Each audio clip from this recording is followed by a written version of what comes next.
बहुत अश्क बहाया, रोया शब हिजरा में बहुत अश्क बहाया,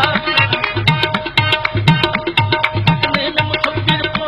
डरा रहम जो आया, नक्शे कई तस्वीरों के वो सामने लाया,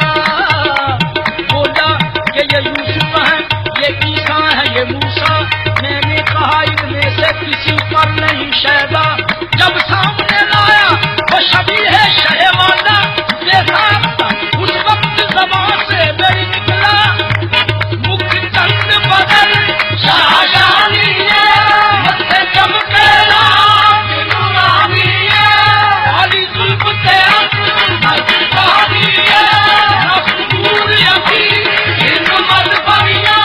तेरी सूरत नू मैं जाना था,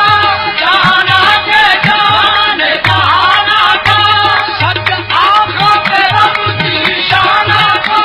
जिस शान को शाना सब बढ़िया, सुभान अल्लाह माँ जमल का माँ आसन का माँ कमल का, किसे मेरी अली किसे तेरी ज़रा, किसे मेरी अली किसे तेरी ज़रा,